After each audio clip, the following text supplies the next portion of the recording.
ओम शांति। 4 अगस्त 2026। गीत है, तकदीर जगाकर आई हूँ। तकदीर सोई हुई भी होती है। दुनिया में तो किसी का बहुत बड़े घर में जन्म हो जाए तो क्या कहते हैं, अरे इनकी तकदीर देखो कैसी है। यहाँ क्या कह रहे हैं, तकदीर जगाना। तो तकदीर सो भी जाती है कभी। तकदीर माना तकदीर, जो चीज मिल गई सो मिल गई, सो भी जाती है। हिस्ट्री में कितने बड़े बड़े नाम जिनका बहुत बाला हुआ है, उनका नाम वाला अपने कर्मों से हुआ है या किसी बड़े कुल में जन्म ले लिया। वो तो उनकी एक तकदीर थी, एक लिमिट तक। फिर उस तकदीर को अपने कर्मों से या अपनी तदबीर से क्या करना पड़ता है, जागृत करना। माना वो आपका कर्म हो गया, जिस आधार से आपने उस मिले हुए भाग्य को सदुपयोग किया। अर्जुन की कितनी बड़ी तकदीर थी, दिखाया। एक तरफ दुर्योधन को क्या मिला, नारायणी सेना मिली थी। कितनी बड़ी सेना थी, किसको मिली, दुर्योधन को। अर्जुन का भाग्य कैसा था, अर्जुन के रथ में स्वयं भगवान ने प्रवेश कर लिया या भगवान ने संभाल लिया। तो ये तो हो गई उसकी तकदीर। कितनी बड़ी तकदीर है, तो उसको तो आराम से बैठा रहना चाहिए ना। तो उसको क्या बोला, इतना लंबा चौड़ा गीता ज्ञान सुनाया। हतो व प्राप्स्यसि स्वर्गम, फिर जित्वा व भोक्ष्यसे महिम, तस्मान उत्तिष्ठ कौन्तेय युद्धाय कृत निश्चय। समझ तो नहीं आया होगा।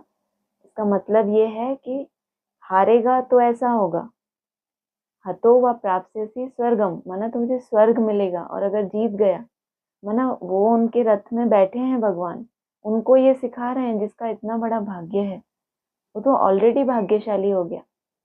ये तो हो गई उसकी तकदीर कि भगवान ने उस रथ में प्रवेश किया या उसका रथ संभाल लिया। लेकिन उसको सिखा रहे हैं कि हारने से ये होगा। वो उसको तो ये सोचना चाहिए, मैं क्यों हारूंगा। ऐसा ही सोचना चाहिए ना, कि अब मैं क्यों हारूंगा, मेरे रथ में तो भगवान है।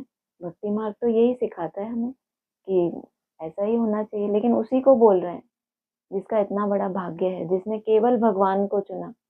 अगर जीतेगा तो क्या मिलेगा, महिम माना स्वर्ग भोगेगा, इसी शरीर से स्वर्ग में जाएगा।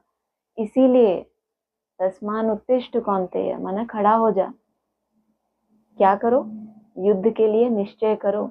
इतना लंबा चौड़ा उसको समझ देनी पड़ी। है तो भक्ति मार्ग की गीता, लेकिन गीता ही एकमात्र ऐसा शास्त्र है जहाँ पर कर्म को प्रधानता दी जाती है, केवल भाग्य के आधार से नहीं।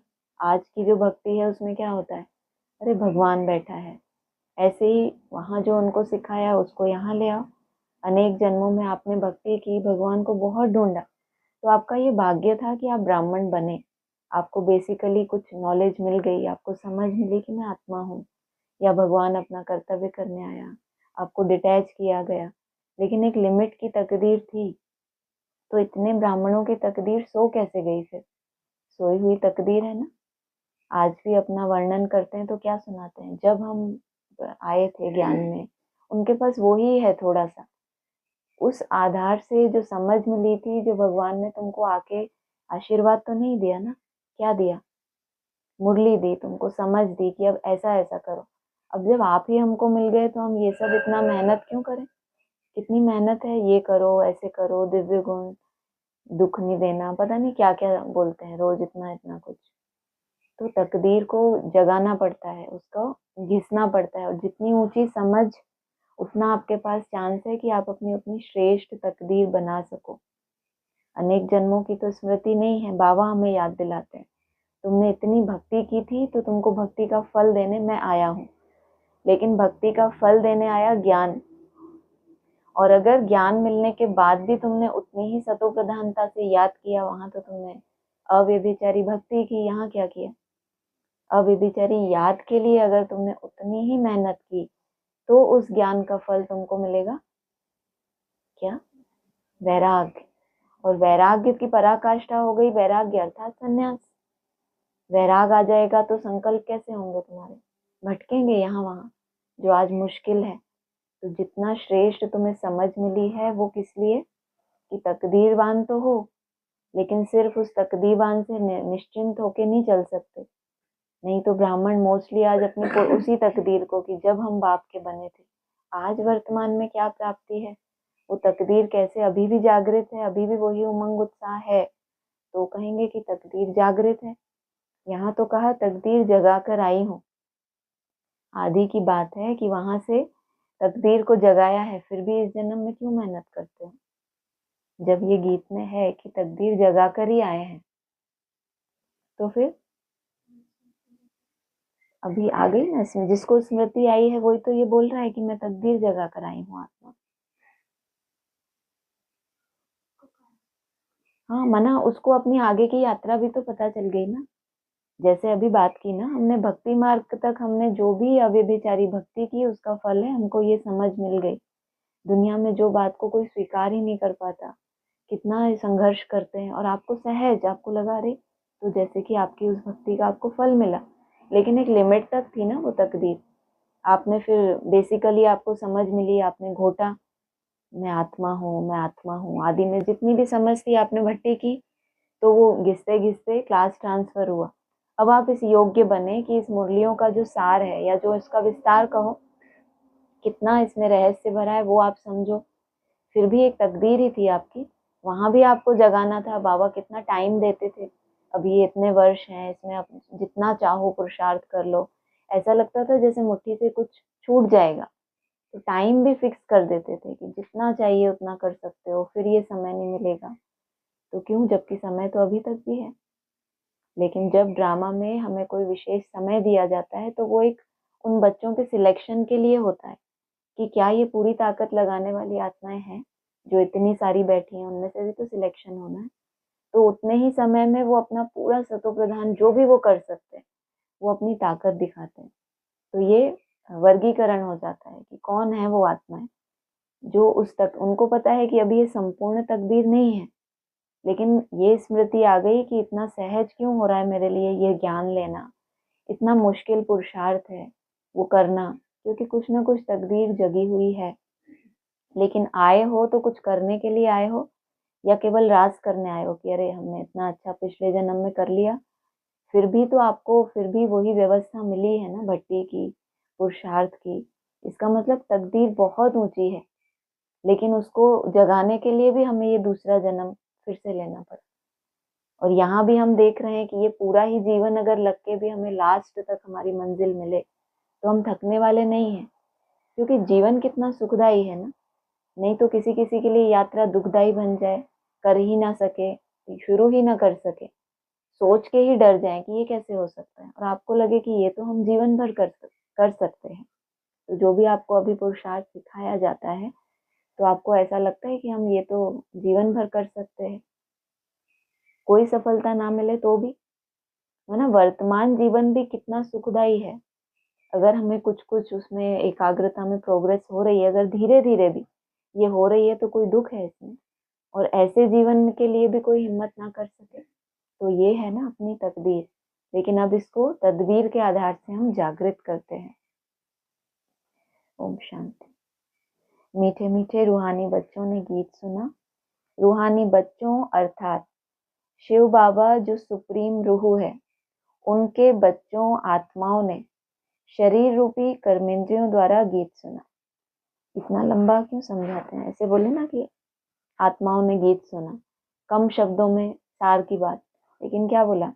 रूहानी बच्चों अर्थात शिव बाबा जो सुप्रीम रूह है, उस सुप्रीम रूह से ये जुड़ जाते हैं। ये किसी व्यक्ति विशेष में फंसने वाली नहीं है। शिव बाबा जो सुप्रीम रूह है, इसका मतलब और भी रूहें हैं ना इस संसार में। हम भी एक रूह हैं, लेकिन हमसे ऊंचे ऊंचे ऊंचे ऊंचे भी तो कितने लेवल्स हैं। तो कहीं पर भी ना जाकर ये सीधा कहाँ किसका चिंतन में जाती है? जो अचिंत्य है। उनके बच्चों आत्माओं ने शरीर रूपी कर्मेंद्रियों द्वारा गीत सुना। अब तो बच्चों को आत्मा अभिमानी बनना है, बहुत मेहनत भी है। घड़ी घड़ी अपने को आत्मा समझ बाप को याद करना है। आत्मा समझना फिर भी ठीक है कि भाई हमें सुबह इतनी मेहनत करनी है, शाम को। घड़ी घड़ी अपने को आत्मा समझना, फिर अपनी नेचर को ऐसा नेचुरल बना देना कि हम भूलना ही भूल जाएं। अभी तो ये क्या होता है, अभी याद करना भूल जाते हैं ना, फिर क्या हो जाएगा? सोचना पड़ेगा कि इससे पहले कब भूले थे, कितनी देर हो गई इसी अवस्था में हमें बैठे हुए। ये भी तो अनुभव असंभव लगता है। आ रही है? नहीं, ऐसा होगा कभी? तो घड़ी घड़ी आप अपने को आत्मा समझ बाप को याद करना है, यह है गुप्त मेहनत। बाप भी गुप्त है तो मेहनत भी गुप्त कराते हैं। बाप स्वयं आकर कहते हैं, बच्चों मुझे याद करो तो कल्प 5000 वर्ष पहले मौफिक फिर से सतोप्रधान बनेंगे। एक बार काफी नहीं है, इनको सतोप्रधान बन गए तो अब दे दो ना हमको वर्षा, लेकिन कल पहले माफिक फिर से तुम सतोप्रधान बनेंगे। माना वो तुम्हारी सतोप्रधानता थी भक्ति मार्ग की तरह से, ज्ञान में भी तो स्टेजेस होती हैं, और फिर ये है तुम्हारी ज्ञान मार्ग के हिसाब से बच्चे समझते हैं हम ही सतो प्रधान थे, फिर हम ही अब तमो प्रधान बने हैं। सतो प्रधान बनना है जरूर। गीत में भी कहते हैं, तकदीर जो गवाई हुई है वह फिर पाने के लिए तदबीर कराने वाला एक ही सर्वशक्तिमान बाप है। और बाप कैसा है? गुप्त। मेहनत भी कैसी कराता है? गुप्त। फिर कल भी बोला था कि बाबा इतना लंबा लंबा थोड़ी समझाते हैं, ऐसा कुछ आया था ना कल मुरली में। तो बाबा तो केवल मन मनाभाव की बातें हमको सिखाते हैं। मन मनाभाव अर्थात गुप्त मेहनत। ये सर्विस करो, भबके वाला म्यूजियम खोलो, ये सेवाएं करो, ये कौन सिखाता है हमको?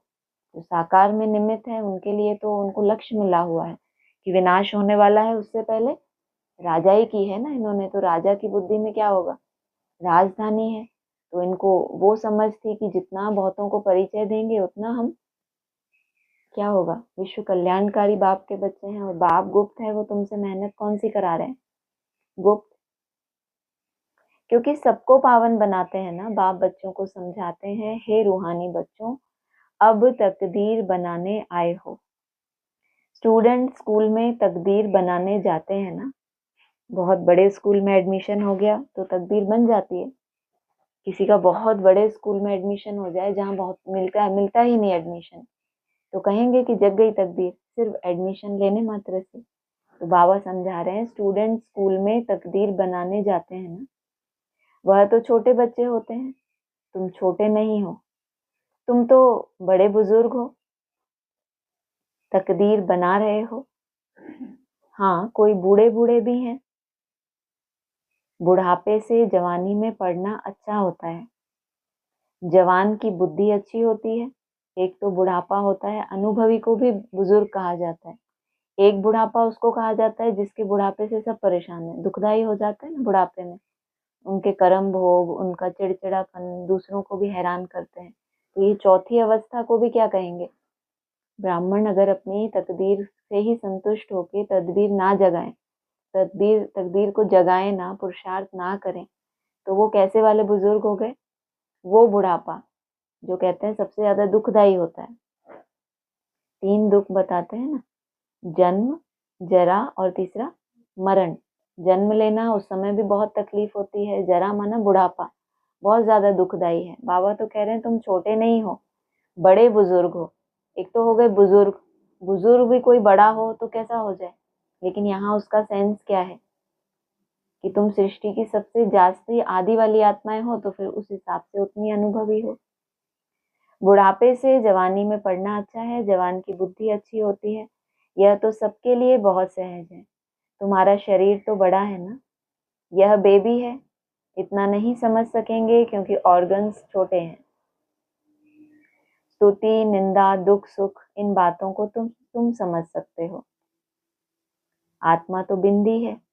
स्तुति, निंदा, दुख, सुख, इन बातों को तुम समझ सकते हो क्योंकि तुम बड़े हो, और ये तो बेबी हैं।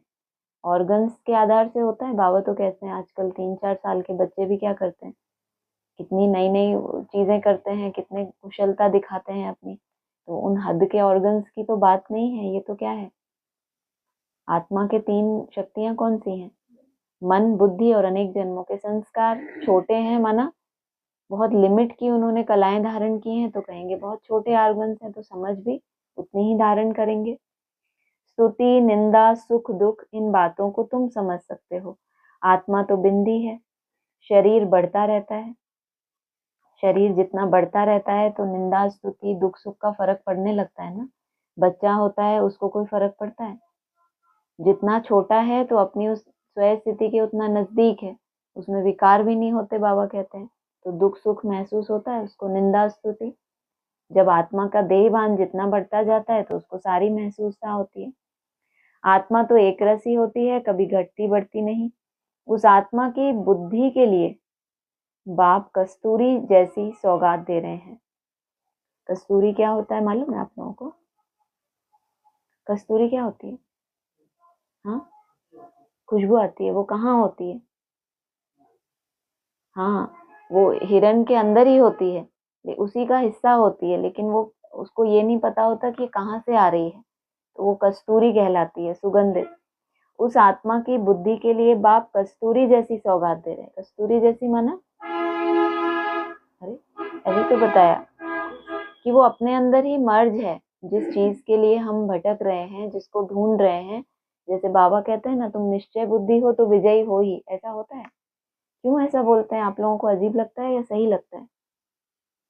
हम निश्चय बुद्धि हैं तब तो भगवान के घर में है, भगवान को हमने स्वीकार किया है, हम उसको याद करते हैं। जो भी निश्चय है तभी तो बाबा कहते हैं निश्चय है तो विजय हुई ही पड़ी है। क्यों? तुम्हारी स्मृति जागृत हो गई कि ये जो मैं पुरुषार्थ कर रहा हूँ, अपनी पूरी ताकत लगा रहा हूँ, इससे ज्यादा तो कर भी नहीं सकते, और उसमें मुझे कोई संशय नहीं है कि कल को ऐसा ना हो जाए, वैसा ना हो जाए, तो क्या कहेंगे? जब भक्ति का फल से तुमको भगवान का ज्ञान मिला, तो ज्ञान से तुमको डायरेक्ट भगवान नहीं मिल सकेगा, असंभव हो गया। तो कहा अभी तो बुद्धि बिल्कुल तमो प्रधान बन गई है, सो अब स्वच्छ भी बन रही है। यह चित्र तुमको समझाने में बहुत काम आते हैं। भक्ति मार्ग में देवताओं के आगे जाकर माथा झुकाते हैं, पूजा करते हैं। तुमको देवताओं के चित्रों के आगे माथा झुकवाना है कि ये लक्ष्मी नारायण का चित्र है, इन पे फूल मालाएं चढ़ाओ, इनको सिर झुकाओ। ब्राह्मणों में तो यही है ना।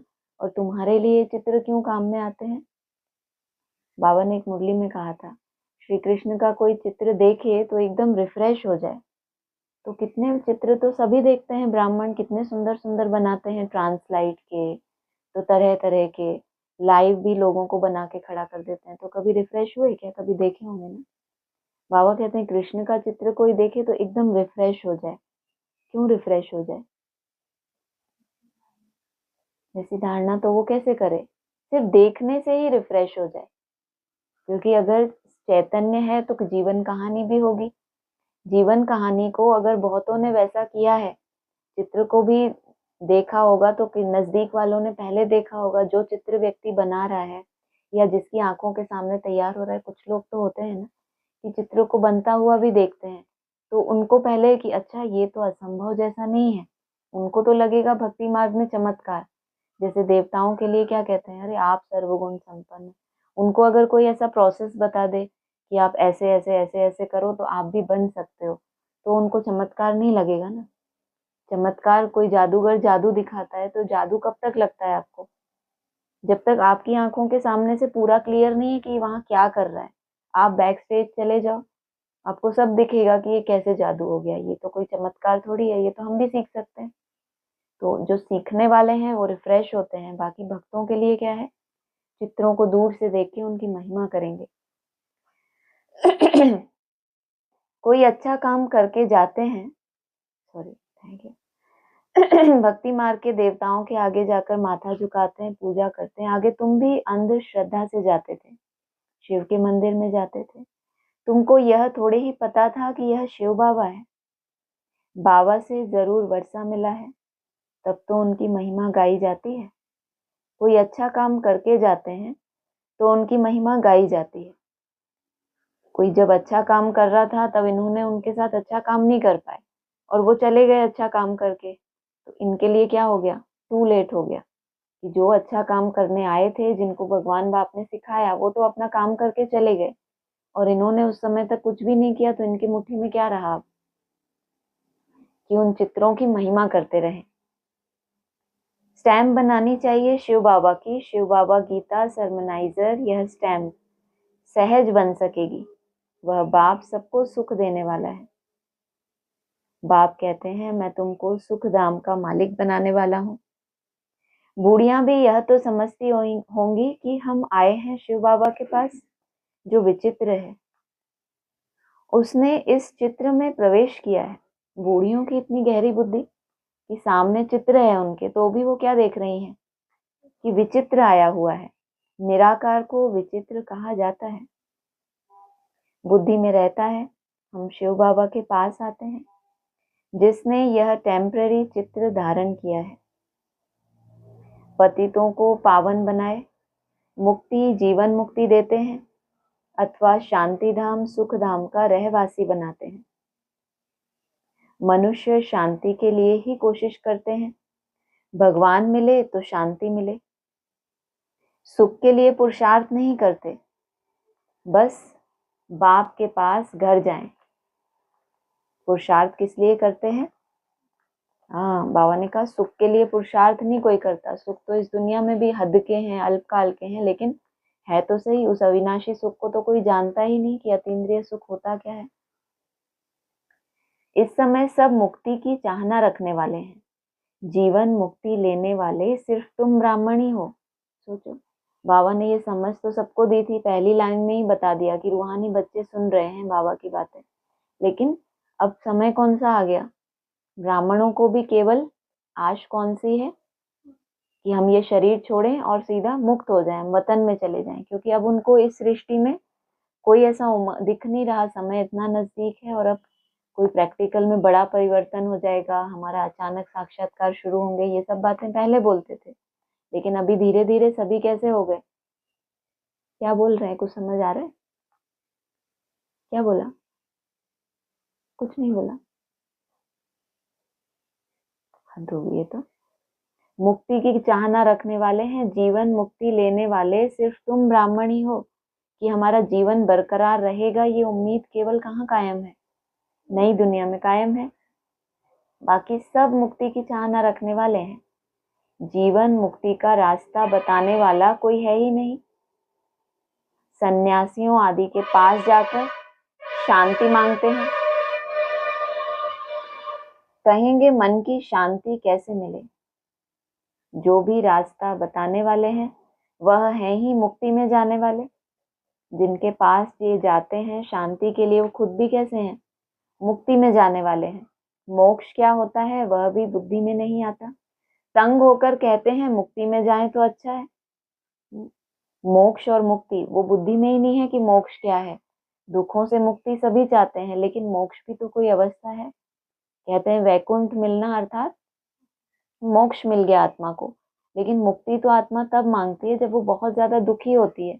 जबकि ऋषि मुनियों की तपस्या जब पूरी होती थी तो उनको इंद्र लेने आते थे कि आप कहाँ चलो, आप स्वर्ग में चलो। लेकिन वो मना करते थे कि हमें क्या चाहिए, हमने स्वर्ग के लिए थोड़ी ना पुरुषार्थ किया है।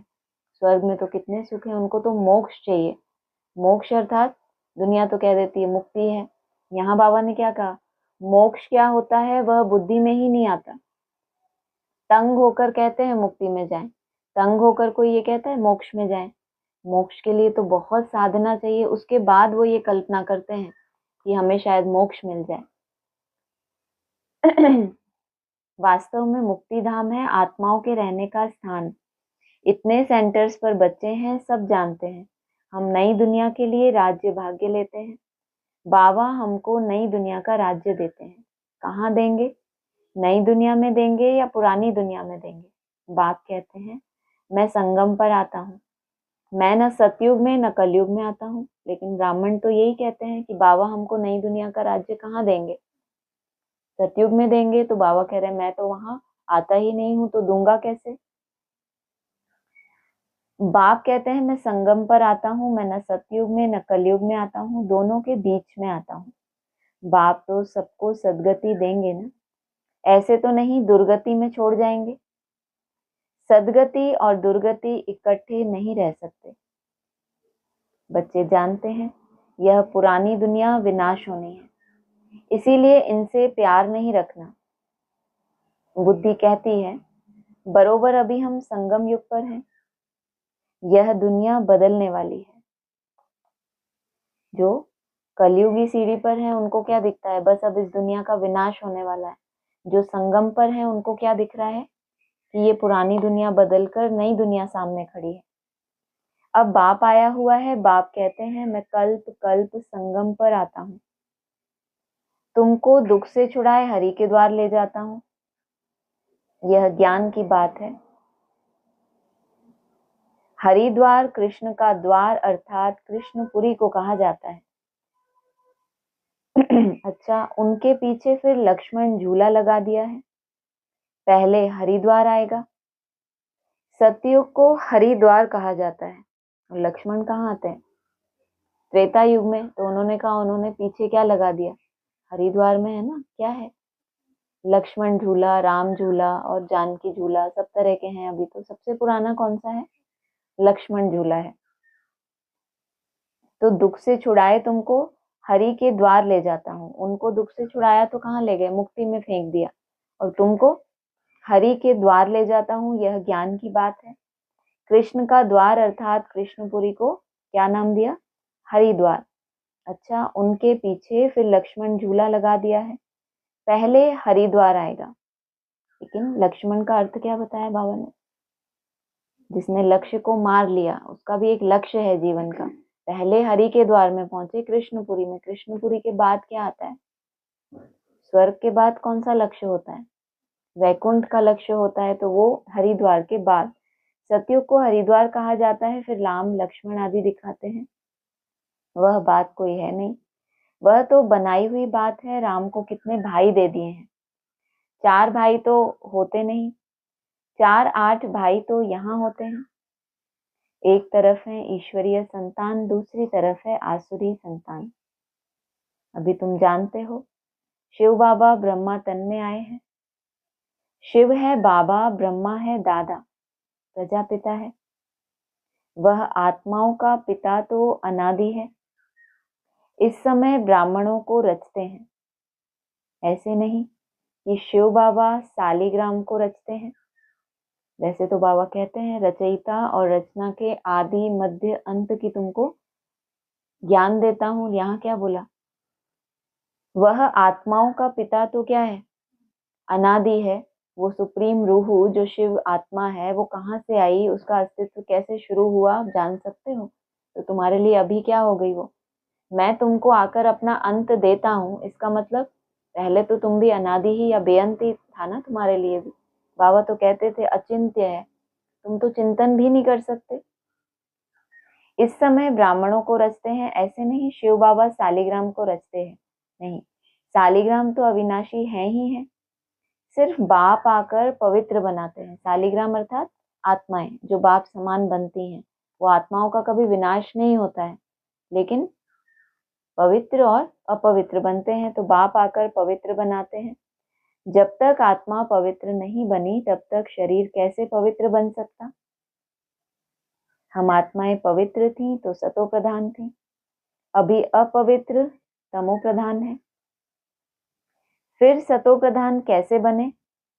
यह तो सहज समझ की बात है। तुम इस समय खाद पड़ने से पतित तमो प्रधान बन गए हो, अब फिर सतो प्रधान बनना है। हिसाब किताब चुकतूगर सब शांति धाम व सुख धाम में आएंगे। किन्हीं को हिसाब किताब चुकतू करके शांति में जाना है, क्योंकि इनके अभी पापों का हरण योग बल से तो हुआ नहीं। तो इनको पहले हरि नहीं, पहले कौन चाहिए? हर चाहिए। इनको सूक्ष्म वतन में सजाएं खाकर या अपने हिसाब किताब चुकतू करके पहले इनको शांति धाम फिर सुख धाम। तुम योग बल से, तो योग बल का अर्थ ही क्या है? शांति धाम। तो उसके बाद तुम सुख धाम में आते हो। आत्माएं निराकारी घर से कैसे आती हैं, उसकी यादगार भी क्रिश्चियन लोग झाड़ में बल्ब लगाकर मनाते हैं। झाड़ देखा है ना वो? ये तो सृष्टि कौन सा हमारा कल्प वृक्ष है। और क्रिश्चियन लोग यहाँ पर तो हमारा जो झाड़ का चित्र है उसमें कैसे दिखाया है? हमारे झाड़ के चित्र में ऐसे दिखाया हुआ है, कुछ मुंडी मुंडी लटकती हुई दिखाई है। और उन्होंने मुंडी नहीं दिखाई, कितना अजीब लगेगा। वो लोग तो प्रकाश को ज्यादा मानते हैं ना, लाइट, गॉड इज लाइट। तो उन्होंने झाड़ में भी क्या दिखा दिए? बल्ब चमका दिए। हालांकि शरीरों की तो बात नहीं है ना। बाबा ने तो मुंडी इसलिए बोला कि तुंडे तुंडे मते भिन्ना, इसलिए इतने सारे झाड़ में सेक्शंस बनाने पड़े। तो हमारे कल्प वृक्ष में मुंडियां लटकी हैं और वहां उन्होंने लाइट दिखा दी, बल्ब दिखा दिए। जैसे बाबा व्यक्तवाणी में सुना होगा कभी कि कितने वॉट का बल्ब है। जैसे बल्ब होता है ना, किसी को बाबा ने उदाहरण दिया कि किसी की आंखों में इतना तेज होता है तो देखो तो ऐसा लगता है कितना लाइट है, और किसी की आंखें एकदम डल तो वो आत्मा से रोशनी किसकी दिखाई देती है? आत्मा की रोशनी दिखाई देती है ना। तो कोई 0 वॉट का बल्ब होता है, कोई बहुत पावरफुल होता है। तो इसलिए कहा, क्रिश्चियन लोगों ने झाड़ में क्या लगा दिया? बल्ब लगा दिया। तुम जानते हो यह सभी धर्मों की अलग अलग शाखाएं हैं। वहां से आत्माएं कैसे नंबरवार नीचे उतरती हैं, यह नॉलेज तुमको मिल गई। उनके सिर इसलिए दिखाए हैं कि इन्होंने अपनी मन बुद्धि में जिस तरह की धारणाओं को ग्रहण कर लिया, आत्मसात कर लिया, और उन्होंने उसी को ही पक्का कर लिया। इससे ऊपर वो उठ नहीं सकते। तो झाड़ में उस जगह पे उनको दिखा दिया, उसी समय पे उनको नीचे आना है, उसी तरह की धारणाओं की स्थापना करनी है। यह नॉलेज तुमको मिल गई। हम आत्माओं का घर शांति धाम है। अभी है संगम। सोचो, शांति धाम से नीचे आना, और कब आना? एकदम सृष्टि की जब आदि हो तो उसके लिए आप निमित्त हो। तो हमारा घर है शांति धाम। इन आत्माओं को, उनके लिए एक क्या हो गया? तीर्थ हो गया कि इनको वहां जाकर शुद्ध होना है, शांति धाम को टच करना है। हमेशा से तो यही सुनते आए ना कि लास्ट वाली आत्मा भी शांति धाम जाएगी और टच करके उसको भी आना है, माना वहां पर एक बार सबको जाना ही है। और जिनका घर होता है उनको, तुम तो असल शांति धाम के वासी हो, तुम बाप के साथ घर में रहते हो, तुम्हारा जीवन कायम है तो तुम वहां रहते हो। अभी है संगम, वहां से सब आत्माएं आ जाएंगी, फिर सब जाएंगे।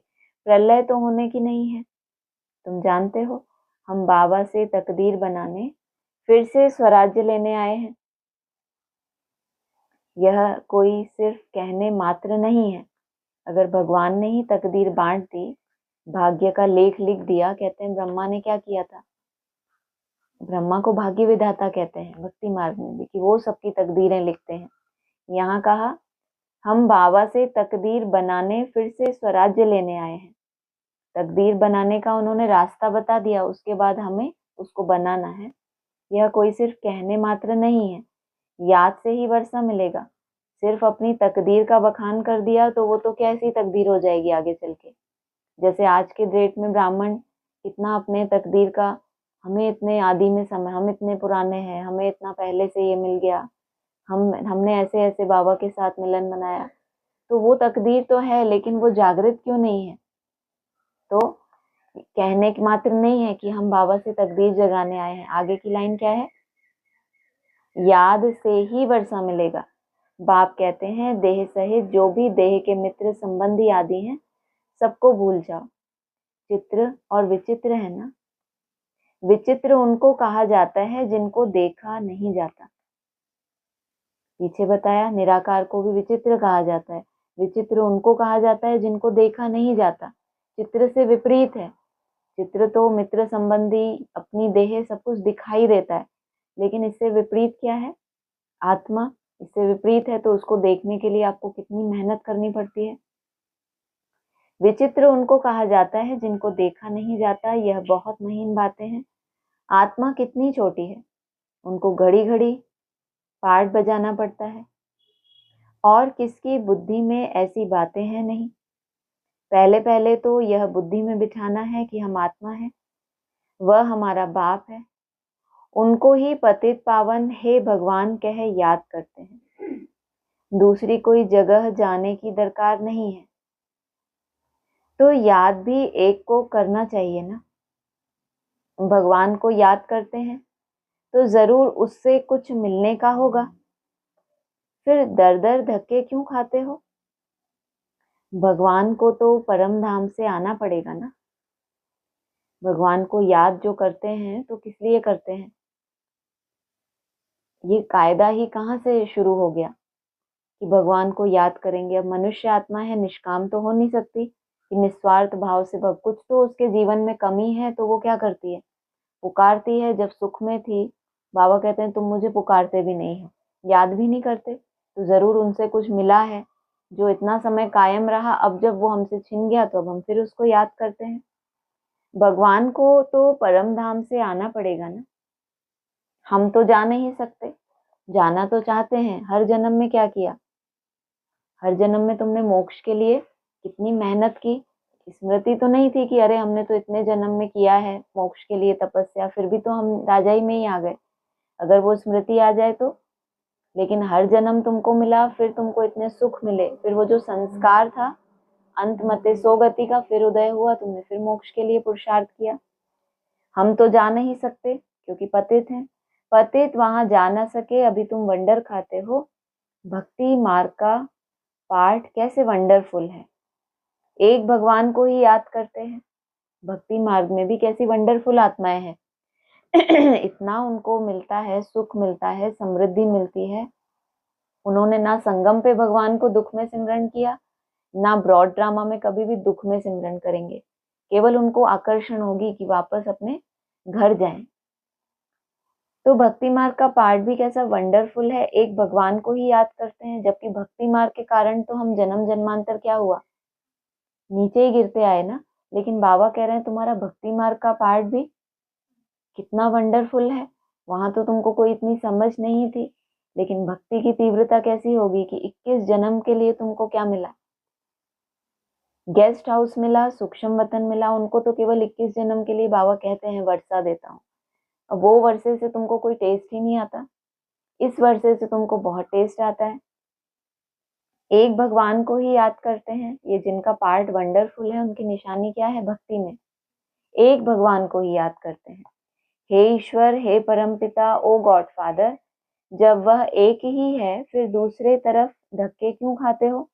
लेकिन है तो एक ही, लेकिन है कैसा, विचित्र है। विचित्र उनको कहा जाता है जो पीछे बताया देखा ही नहीं जाता। अब जो देखा ही नहीं जाता तो जो दिख रहा है उसके पीछे भागेगी ना बुद्धि।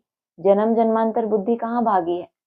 दुनिया वाले भी कहते हैं जो दिखता है वो बिकता है, जो चीज है ही नहीं कैसे बेचोगे। अब वहां चले जाओ किसी भी सेंटर्स पर, वहां पर प्रैक्टिकल में उनको दिखता है कितना मनोरंजन है, कितनी सुविधाएं, सुख, सब कुछ है। वरना भगवान का परिचय भी मिला और आप क्या दोगे। आपके पास कोई आए तो उनको बोलोगे ऐसे ऐसे शांति में टिक जाओ, भाग जाएगा। क्योंकि जो आपको मिल रहा है वो भी कितना समय घोटने के बाद मिला है, कितना मंथन करते हैं तब जाके मक्खन निकलता है। हद का मक्खन निकालने में भी मेहनत लगती है, या ऐसे ही बस ऐसे ऐसे किया और हो गया, कितना उसमें भी मेहनत लगती है। पहले दिखता है क्या, जो छाछ होता है या जो दही होता है उसमें मक्खन कहाँ है, दिखता है। तो ऐसे ही आपको जो मिलने वाला है वो आपको अभी दिख रहा है, लेकिन क्या कर रहे हो, दिन रात बार बार चिंतन कर रहे हो कि मैं आत्मा हूँ। वो समाया हुआ है उसी में। कस्तूरी का मिसाल क्यों दिया, मक्खन दूध के अंदर समाया हुआ है, लेकिन करना तो पड़ता है ना। ये आपका भाग्य है कि आपको ऐसा शुद्ध दूध मिल गया, लेकिन मक्खन चाहिए तो क्या करना पड़े। हाँ, उसको कितना मंथन करना पड़े, जो नहीं दिख रही आत्मा कि ये मैं हूँ। जबकि मक्खन निकालते हैं तो भी पता होता है कि इसमें है, तभी तो मंथन करते हो कि ये निकलेगा निकलेगा। कभी कभी बहुत मेहनत लगती है, नहीं निकलता। कितनी विपरीत मौसम होता है, परिस्थितियां, वो नहीं आता, लेकिन फिर भी क्या करते हैं, युक्तियां रचते हैं। तो किसी दिन ये आत्मा चमक के सामने आ जाए तो क्या कहेंगे, अब ये सार निकला। फिर ये मक्खन को भी क्या करोगे, छोड़ दोगे कि हाँ बस अब मुझे आत्मा दिखने लगी। उसके बाद क्या करोगे तुम, कभी कल्पना की है। जैसे अभी तो कोशिश करते हो कि यहाँ आत्मा चमकती रहे, फिर जब चमकने लगेगी तो क्या करोगे, फिर आराम नहीं, फिर उसको ही देखते रहोगे। तो वो मक्खन भी ज्वाला ज्वाला में डल गया। अब वो क्या बन गया, मक्खन में भी कुछ ना कुछ मिक्सचरिटी थोड़ी बहुत होती है। जो बाबा ने कहा सूक्ष्म, जो निर्विकल्प तुमको बनना है, तो उसमें भी कुछ उसके अंश रहे होंगे, तो उसको भी तुम तपाते हो। फिर जो घी होता है उससे क्या करते हैं, भगवान के सामने दीपक रखते हैं। तो कैसा रखते हैं, घी से जला हुआ दीपक रखते हैं ना। बुझा हुआ दीपक कभी भी शुभ नहीं माना जाता। वो बुझेगा कब, जब उसमें घृत ना हो। अब मक्खन तो मिल गया कि हाँ भाई हम आत्मा हैं, टिकने भी लगे, लेकिन उसको और पराकाष्ठा में ले जाके क्या करना है, वो दीपक, वो चैतन्य दीपक भगवान के सन्मुख पहुंच जाए, क्योंकि उसमें वो घृत भरा हुआ है। तो कितनी लंबी यात्रा है। तो धक्के क्यों खाते हो, वह एक ऊपर में रहते हैं ना। यहाँ वहां धक्के खाने से क्या, कहाँ जाओ, ऊपर में जाओ, क्योंकि वो ऊपर रहते हैं। परंतु यह सब नूंद है, ड्रामा अनुसार भक्ति करते हैं बेहद बेसमझी से। बताओ, ऊपर तो बोला भक्ति मार्ग का पार्ट भी वंडरफुल है, बाबा को ये भी वंडर दिख रहा है कि बेहद, ये बेहद बच्चे हैं, हद की भक्ति नहीं करते। बेहद बेसमझी से भक्ति करते रहते हैं। अभी तुम फिर बेहद समझदार बनते हो। श्रीमत पर चलने वाले ही समझदार बनते हैं। वह फिर छिपे नहीं रह सकते। वह सदैव श्रेष्ठाचारी काम ही करेंगे। बाप कहते हैं, हम दुख हरता सुख करता है, तो बच्चों को भी कितना मीठा बनना चाहिए। बाप का राइट हैंड बनना चाहिए। ऐसे बच्चे ही बाप को प्रिय लगते हैं। राइट हैंड है ना, तुमको मालूम है लेफ्ट हाथ से इतना काम नहीं कर सकते, क्योंकि राइट हाथ राइटियस काम करते हैं। लेफ्ट हाथ से क्या किया जाता है? लेफ्ट हाथ से अच्छे काम तो नहीं किए जाते। मान लो विनाश का कार्य है, तो उसके लिए कैसा पार्ट चाहिए? उसके लिए जो विनाशकारी आत्माएं हैं, तो वैसी आत्माओं का सिलेक्शन किया जाता है। तो विनाश में समय ज्यादा लगता है या शुभ काम करने में, मकान को बनाने में समय ज्यादा लगता है? मकान तोड़ने के लिए तो मजदूर आदि कोई भी चल जाएंगे। तो मजदूर हैं, उन्होंने कोई बहुत पढ़ाई पढ़ के कोई बड़े इंजीनियर थोड़ी बन गए, लेकिन मकान को स्थापन करने के लिए तो कितने योग्य चाहिए, तो उसको बनाने में मेहनत लगती है। तो लेफ्ट हाथ से इतना काम नहीं कर सकते। राइट हाथ राइटियस काम करते हैं। इस राइट हाथ को ही शुभ काम में लगाते हैं। पूजा हमेशा राइट हैंड से करते हैं। बाप कहते हैं हर बात में राइटियस बनो। बाप मिला है तो खुशी होनी चाहिए। बाप कहते हैं मामे कम याद करो तो फिर अंतमति सोगति हो जाएगी।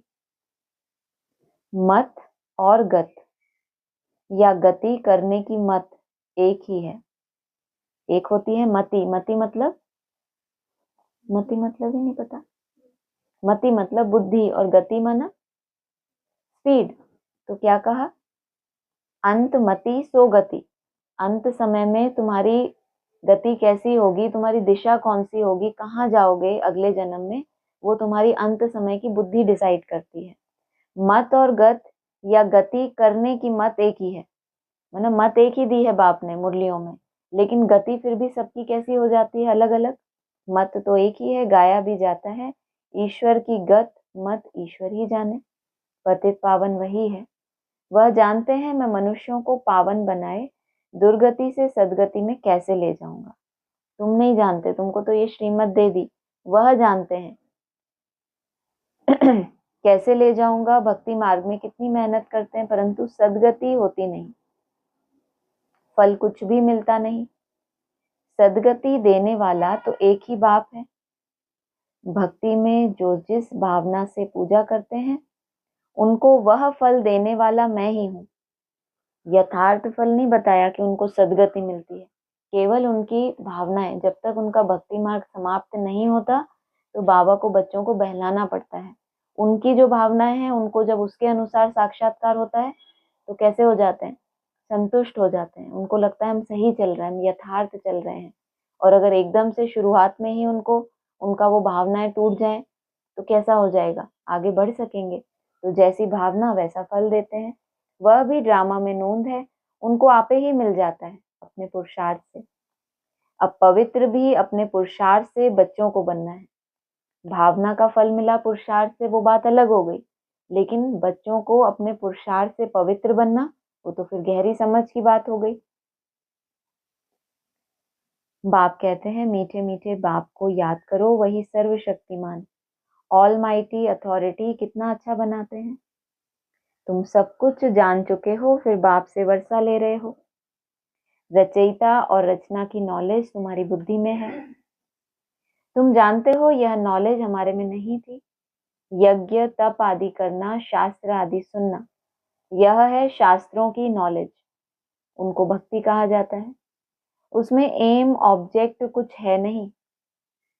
पढ़ाई में एम ऑब्जेक्ट रहती है, कोई ना कोई प्रकार की नॉलेज होती है। ऐसे तो भक्ति में भी भगवान को भक्त याद करते हैं, लेकिन उसमें कोई टारगेट होता है क्या कि इतने घंटे याद करेंगे तो ऐसे हमारी कलाएं धारण होंगी। 1 मिनट एकाग्रता, 2 मिनट। धन भी लगाते रहते हैं, तन से सेवाएं भी करते रहते हैं, फिर अगले जन्म में हम ये बन जाएंगे या आगे क्या होगा कुछ पता नहीं। तो ये यज्ञ भी कर रहे हैं, तब भी कर रहे हैं, लेकिन रिजल्ट कुछ नहीं, एम ऑब्जेक्ट कुछ भी नहीं। तो कहा कोई ना कोई प्रकार की नॉलेज होती है। हमको पतित से पावन बनने की नॉलेज पतित पावन बाप ने दी है। सृष्टि के आदि मध्य अंत की नॉलेज बाप ने दी है। यह सृष्टि चक्र कैसे फिरता है, इसमें सभी एक्टर्स पार्टधारी हैं। यह अनादि नाटक बना हुआ है। यह बेहद की नॉलेज तो जरूर होनी चाहिए। जो और भी जो यज्ञ तप कर रहे हैं, शास्त्र मुरलियां पढ़ रहे हैं, उनके लिए क्या बोल दिया, कोई ना कोई प्रकार की नॉलेज होती है। मुरलियों में से कोई ना कोई मुरलियों में तो कितनी चीजों की कितनी बातें हैं, कितने टॉपिक्स के ऊपर। तो उनके इंटरेस्ट का जो टॉपिक होगा उसको उठाकर किसी न किसी प्रकार का यज्ञ तप करते रहते हैं। यह बेहद की नॉलेज तो जरूर होनी चाहिए। तुम बच्चे जानते हो, अभी हम घोर अंधियारे से निकल घोर सोजरे में जा रहे हैं। तुम अभी देवता बन रहे हो। यह भी समझाना है कि आदि सनातन तो देवी देवता धर्म है, जिसे हिंदू धर्म कह दिया है। धीरे धीरे यह बात भी समझ जाएंगे। बच्चों को खड़ा होना चाहिए। इसमें तो ढेर बच्चे चाहिए। दिल्ली में कॉन्फ्रेंस करनी पड़े। परिस्तान भी दिल्ली को कहा जाता है। यही जमुना का कंठा था, जिनकी देह भी कैसी बन गई। उस दिन बताया था ना, देहली अर्थात देह भी ली भगवान ने इनकी। किस लिए? उसको रिजुविनेट करने के लिए, पावन बनाने के लिए। पीछे बोला कि आत्मा पवित्र नहीं बनी तो शरीर कैसे पवित्र बन जाएगा। तो उसके लिए क्या कहेंगे कि ये देह भी हमने, भगवान ने देह भी स्वीकार कर ली और फिर परिस्तान कहलाया। यही जमुना का कंठा था। दिल्ली कैपिटल है, बहुतों के हाथ आई है। देवताओं की कैपिटल भी यह थी। तो दिल्ली में बहुत बड़ी कॉन्फ्रेंस होनी चाहिए, परंतु माया ऐसी है जो करने नहीं देती, विघ्न बहुत डालती है। वहां तो हद की दिल्ली में कॉन्फ्रेंस करनी थी, क्योंकि मुरली में आ गया दिल्ली राजधानी है, तो बाबा को क्या संकल्प आएगा। वैसे भी उनको बड़े बड़े शहरों का आता था ना, यहाँ जाकर ऐसी जगह पर प्रदर्शनी करो जहाँ बहुत आते हैं। तो उनको उसकी चिंता, और तुमको इस देह को तो भी कैसे हमें सतो प्रधान बनाना है, उसके लिए माया विघ्न डालती है।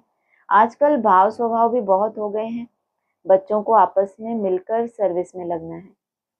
वो लोग भी आपस में नहीं मिलते तो राजाई ही उड़ जाती है, दो पार्टी हो जाती है। दो पार्टी होने का आधार क्या?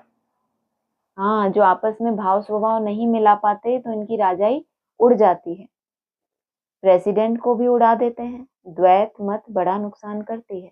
दो पार्टिकली चलो वो भी दूसरी बात, लेकिन जो प्रेसिडेंट है, जो मुखिया है, उसको भी मन बुद्धि से कैसा कर देते हैं, उड़ा दिया। जैसे कि द्वैत मत बड़ा नुकसान करती है। फिर भगवान का भी सामना करने में देरी नहीं करते। दुनिया में लोग भगवान को जानते हैं क्या, जो सामना करेंगे? सामना कौन करेंगे? हाँ, लेकिन उनके अंदर भाव स्वभाव का जो अंतर है, जो इम्प्योरिटी है, तो भगवान का भी सामना करते हैं। नुकसान भी बहुत पाते हैं। क्रोध का भूत आ जाता है तो फिर बात मत पूछो। इसलिए बाबा कहते हैं, गुड़ जाने गुड़ की गोथरी जाने। क्योंकि जिसका सामना किया है तो सभा में तो नहीं किया होगा, तो बाप जाने कि ऐसे ऐसे भी होता है। कहाँ तो भगवान के लिए मर मिटने वाले, और कहाँ भगवान का बनकर उनका सामना करने वाले। बाप बच्चों को सृष्टि के आदि मध्य अंत का नॉलेज सुना रहे हैं। अब कोई धारणा करे या ना करे, वह है पुरुषार्थ पर मदार। ऐसे नहीं कोई पर बाबा आशीर्वाद या कृपा करेंगे। इसमें कृपा आदि मांगने की बात ही नहीं। प्रेरणा से अगर योग और ज्ञान सिखलाना होता, फिर तो बाप कहते हैं मैं इस गंदी दुनिया में आता ही क्यों। अगर बिना आए मेरा कर्तव्य होता तो बाबा तो कहते हैं ना, एक मिसाल देते हैं, जैसे तोता पिंजरे में फंस जाता है तो बाबा को वैसी फीलिंग आती है। एक मुरली में आया था ना कि आना पड़ता है इस तन में, जैसे कि मैं फंस गया इसमें। तो आता ही क्यों इस गंदी दुनिया में। प्रेरणा, आशीर्वाद, यह सब भक्ति मार्ग के अक्षर हैं। इसमें पुरुषार्थ करना होता है, प्रेरणा की बात नहीं। जिनको पुरुषार्थ नहीं करना, वो इंतजार करते हैं कि हमारे ऊपर आगे चल के कोई आशीर्वाद हो जाएगा। और दूसरे ऐसे पुरुषार्थी हैं जिनका उतना पुरुषार्थ नहीं है, लेकिन कोई सोल उनको गाइड करती है, तो उस प्रेरणा के आधार से उनको क्या लगता है कि हमको भविष्य के लिए बहुत अच्छे इंडिकेशन मिल रहे हैं, जैसे भगवान हमको गाइड कर रहा है। तो ये सब भक्ति मार्ग के अक्षर हैं। इसमें पुरुषार्थ करना होता है, प्रेरणा की बात नहीं है। तुमको 3 इंजन मिली हैं इकट्ठी, बढ़ती जा रही हैं। पहले तो डबल इंजन, बाबा कहते भी थे पहाड़ की चढ़ाई, जितनी ऊंची चढ़ाई होती है तो इंजन बढ़ाने पड़ते हैं। तो शायद अब तुम्हारी चढ़ाई भी कैसी हो रही है, एक एक कदम आगे बढ़ते जा रहे हो।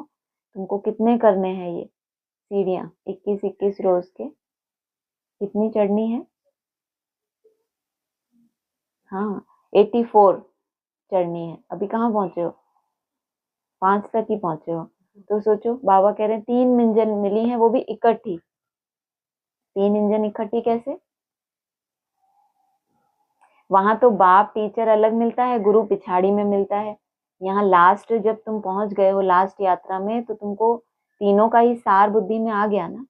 अब तुमको जो पढ़ाई मिली है, अब तुम जो पुरुषार्थ कर रहे हो, वो जो बेसिक समझ थी वो भी बुद्धि में है, उड़ तो नहीं गई। फिर विस्तार किया, फिर उसका सार निकला, तो अब तुमको 3 इंजन इकट्ठी मिली है। यहाँ तो यह तीनों ही इकट्ठे हैं। बाप कहते हैं मैं तुमको पूज्य बनाता हूँ।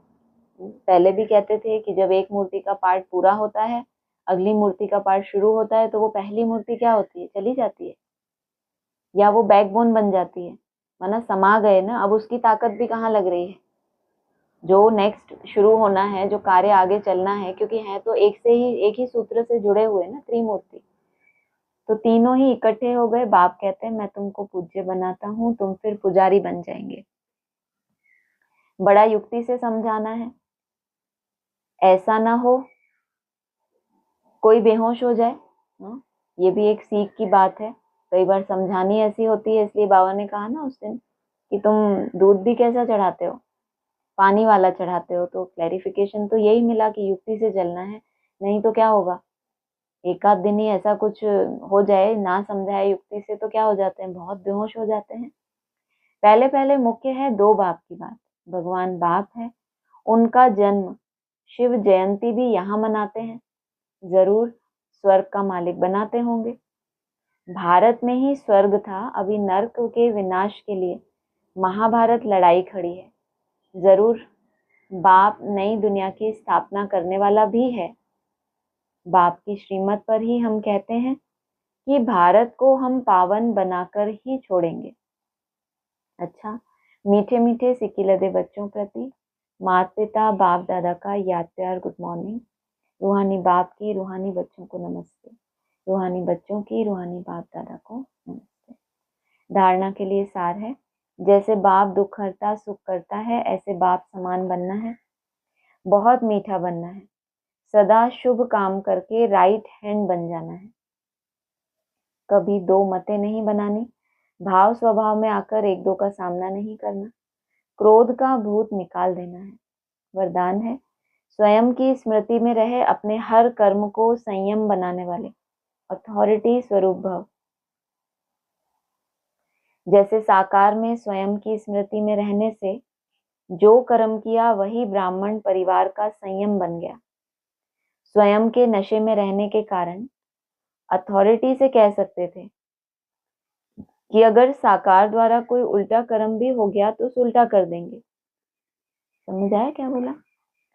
साकार में आपने देखा कि स्वयं की स्मृति में रहने से, स्वयं की स्मृति में कौन रहा? साकार। तो जो भी कर्म किया वो कैसा बन गया? दूसरों के लिए संयम अर्थात नियम। स्वयं के नशे में रहने के कारण अथॉरिटी से कह सकते थे, माना अपनी उस स्वयं स्थिति का इतना अथॉरिटी फील होती थी कि ये कोई अहंकार नहीं है। अथॉरिटी, एक तो अथॉरिटी होती है तो अहंकार भी दिखाई देता है, और ये अथॉरिटी कैसी है? स्वयं स्थिति की इतनी अथॉरिटी है कि इतनी एकाग्रता है, तो इतना निश्चय है कि अगर इस साकार के द्वारा उल्टा भी कुछ हो गया, उस बाप को जो सर्वशक्तिमान सुप्रीम अथॉरिटी है, वो ये गारंटी ले रहा है कि साकार के द्वारा कोई उल्टा कर्म भी हो गया तो क्या करेंगे?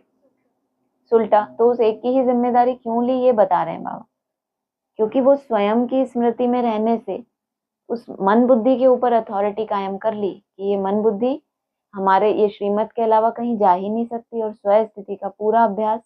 तो ऐसी आत्मा की गारंटी कौन लेगा? बाप। तो स्वयं के स्वरूप की स्मृति में रहने से यह नशा रहता है कि कोई कर्म उल्टा हो ही नहीं सकता। आगे चल के बाबा ने कहा है कि आपको ये जब इतनी स्व स्थिति पक्की होगी तो सोचना नहीं पड़ेगा कि ये कर्म करूं या नहीं करूं, ऑटोमेटिक आपसे वही कर्म होगा जो श्रीमत है, और आपके कर्म दूसरों के लिए संयम बन जाएंगे, लोग आपको फॉलो करेंगे। आप बच्चे भी जब स्वयं की स्थिति में स्थित रहो तो जो संकल्प चलेगा, जो बोल बोलेंगे व कर्म करेंगे, वही नियम बन जाएगा। कितनी बड़ी बात है ये।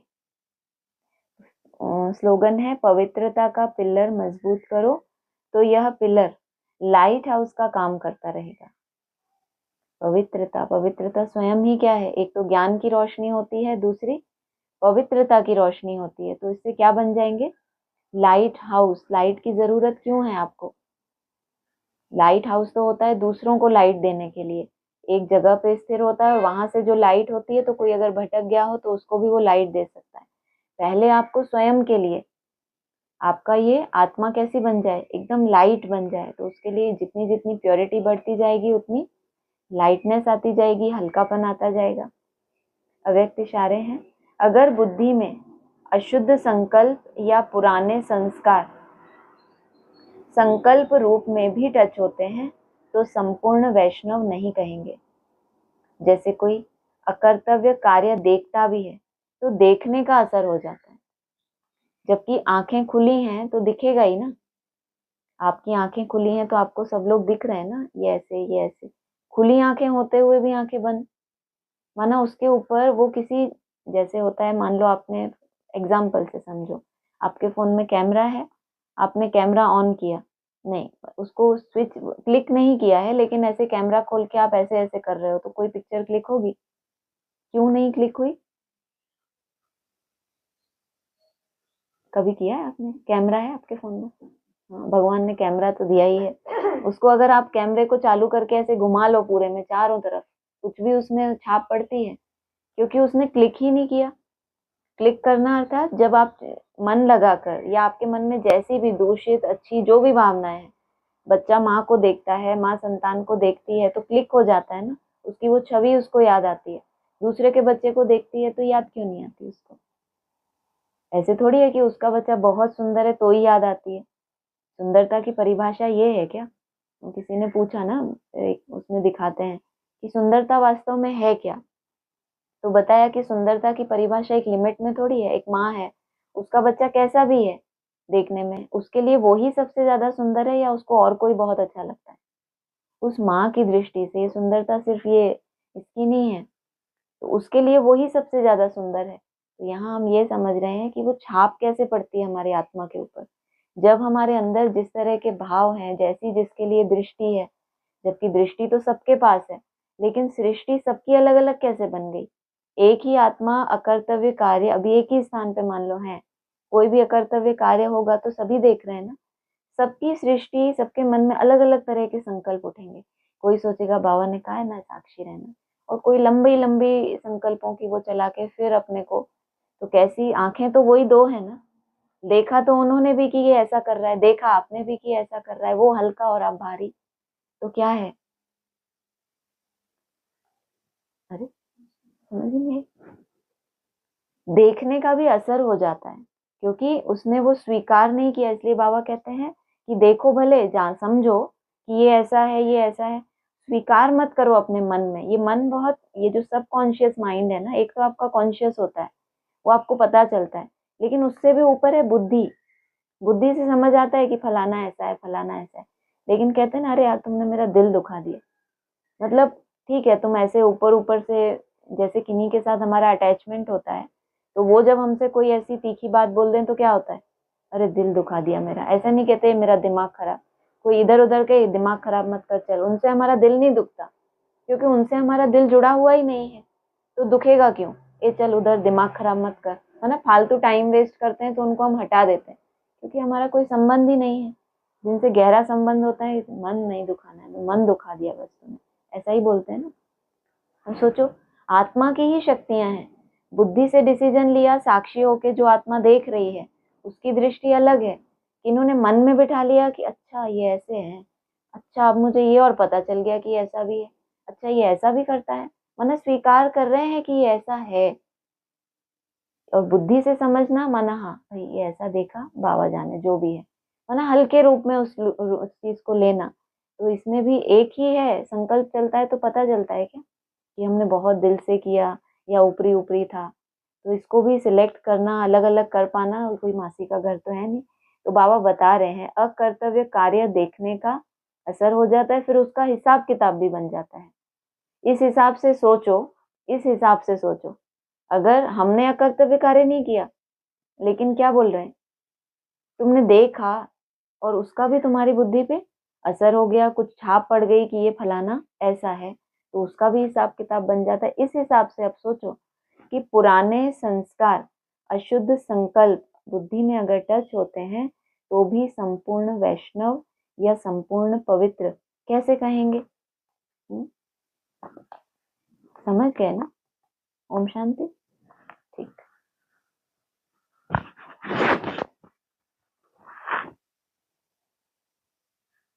किसी को बोलना है ऑनलाइन कुछ?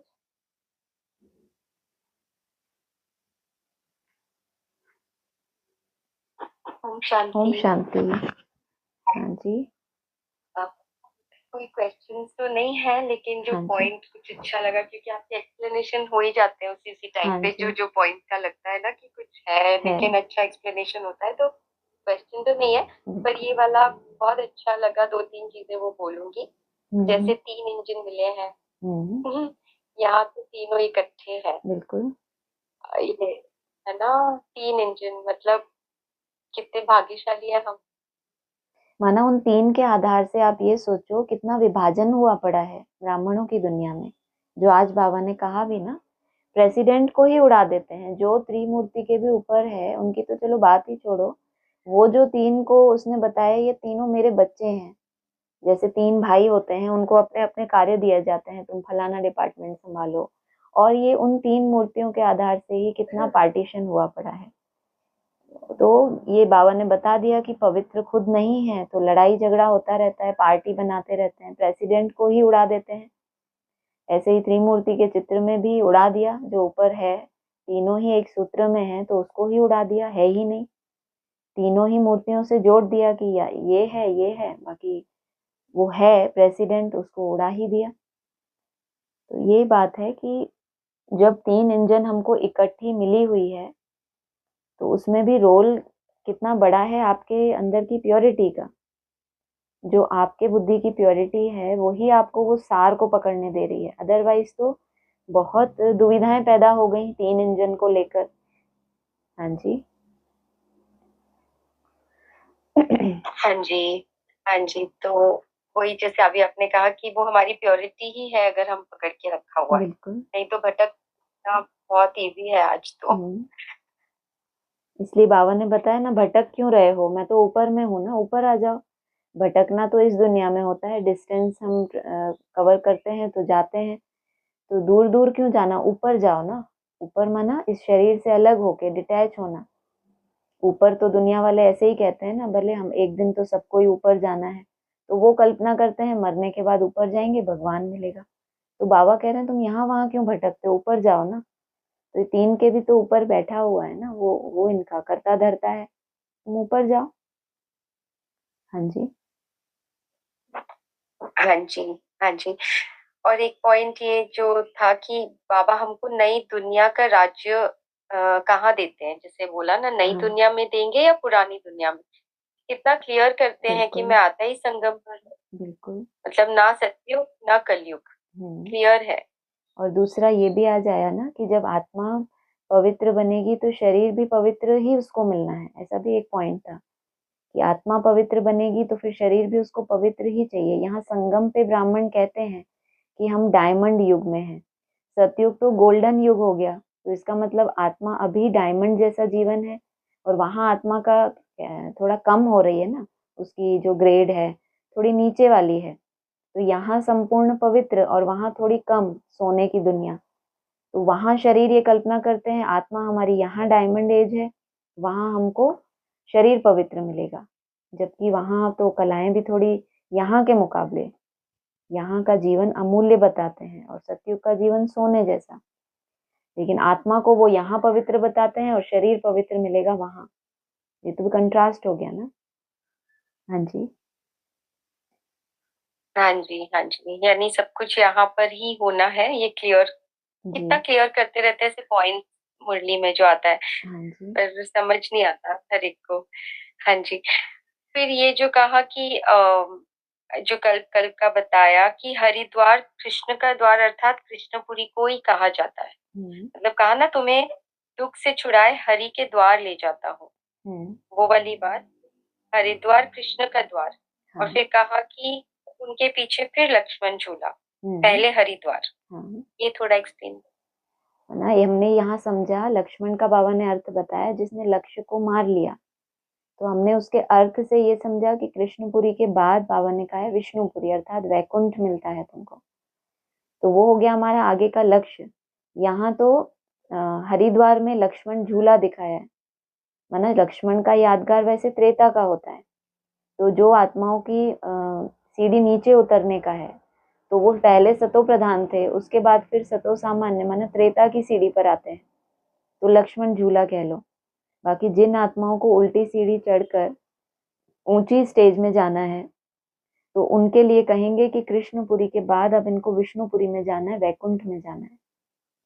इसलिए बेहद में लक्ष्य को इन्होंने पा लिया। क्योंकि बोला ना, ब्राह्मण मुक्ति मुक्ति बोलते रहते हैं, सब ब्राह्मण चाहते हैं कि मुक्ति मिल जाए।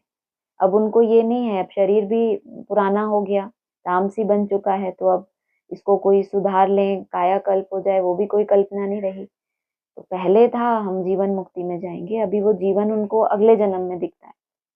यहाँ भी ब्राह्मण मुक्ति मुक्ति कह देते हैं, बाकी मोक्ष क्या होता है, वो निर्विकल्प समाधि की अवस्था क्या होती है, ये तो तुम ब्राह्मण कल्पना करते हो।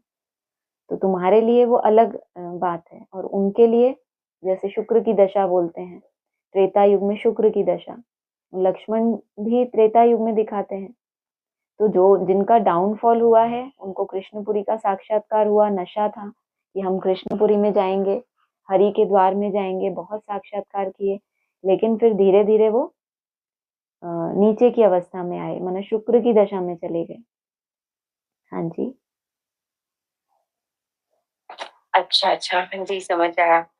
और फिर ये कहा कि राम को कितने भाई थे, मतलब कितने भाई दे दिए हैं, चार भाई हम्म। तो होते नहीं, चार आठ भाई तो यहाँ होते हैं हम्म। ऐसे। चार भाई जो बताया बाबा ने, ब्रह्मा के चार मानस पुत्र, वो तो यहाँ की बात है। और फिर उन चार मुख्य धर्मों के जो असिस्टेंट हैं उनको मिलाकर सात आठ भी हो जाते हैं, तो वो यहाँ की बात है। बाकी त्रेता युग में ऐसे नहीं है कि इतने इतने बच्चे होते हैं या इतने भाई आपस में होते हैं। हाँ जी। तो यहाँ पर जो अलग अलग धर्मों के मुखिया हैं, राम मना त्रेता युग के बाद ही तो और धर्म द्वापर युग से इनकी शुरुआत होती है। तो वहां पर भी इनको दिखा दिया है साथ में, लेकिन सेवाधारी के रूप में दिखाया। किसी को पंखा झुलाते, किसी को पैर प्रक्षालन करते हैं, वो ऐसा करता हुआ दिखाया हुआ है। तो वो भी उनके दास के रूप में दिखाए हुए हैं। इनकी अपनी राजाई तो बहुत बाद में आती है, जब द्वापर युग आएगा, इनका समय आएगा।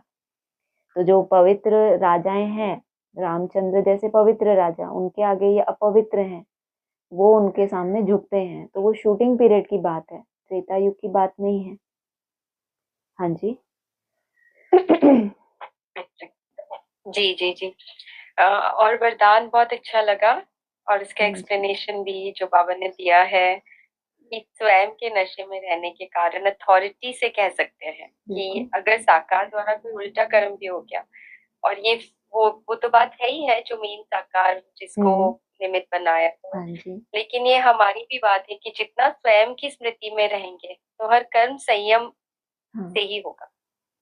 व्यक्तवाणी में भी आता है ये, कि आगे आपको आगे चल के जो अवस्था होगी आपकी, जो निरंतर का अभ्यास कर रहे हो, आपको सोचना नहीं पड़ेगा कि ये श्रीमत है कि नहीं, संकल्प वो ही आएंगे जो सही है। क्योंकि आपने अशुद्ध संकल्पों को मिटाने की, शुद्ध संकल्प में रहने की, और उससे भी ऊपर निसंकल्प होने की जो मेहनत की है, तो उस मेहनत की ये रिजल्ट है कि आपसे श्रीमत के बरखिलाफ कोई कर्म हो नहीं सकता। लेकिन तब तक हम उस अथॉरिटी में, माना स्वयं के प्रति इतने निश्चय बुद्धि हो जाएंगे। आज तो कदम कदम पे हम डरते हैं ना, कि हमसे कोई भूल ना हो जाए, भूल ना हो जाए। क्योंकि स्व स्थिति तो है बीच बीच में, लेकिन अथॉरिटी नहीं है उसकी, कि हम जब चाहें उतना समय के लिए रुक जाए। तो अभी हम धीरे धीरे वो धारण कर रहे हैं। आगे चल के ये अवस्था होगी कि हमें स्वयं के ऊपर इतना निश्चय होगा कि अब कोई अकर्तव्य कार्य हो नहीं सकता। हाँ जी, हाँ जी, ठीक है, हो गया। हाँ thank ji, you. Om Om Shanti. शांति। और ओम किसी शांति देवी। ओम ओम शांति। शांति हाँ देवी। जी, दीदी, जो 3 इंजन की बात की, थोड़ा सा डिटेल करेंगे? मुझे नहीं समझ क्या आया चीज? किसको उड़ा दिया। अच्छा अच्छा, हम बात कर रहे थे त्रिमूर्ति की। त्रिमूर्ति का चित्र जो दिखाया है उसमें त्रिमूर्ति भी है और ऊपर शिव भी दिखाया, अव्यक्त ज्योतिर्लिंगम। तो 3 इंजन मिलती हैं तो बाबा कहते हैं बाप, टीचर और गुरु। पहले तो अलग अलग दुनिया में तो अलग अलग मिलता है, तो ये 3 पार्ट भी अलग अलग रूप से चले हैं। पहले बाप का आने की महसूसता हुई, चुर्र पुर्र होती है, गर्भ में थे लेकिन वो माँ के द्वारा हमको एहसास हुआ कि हाँ बाप है, माँ ही हमको परिचय देती है कि बाप आया हुआ है।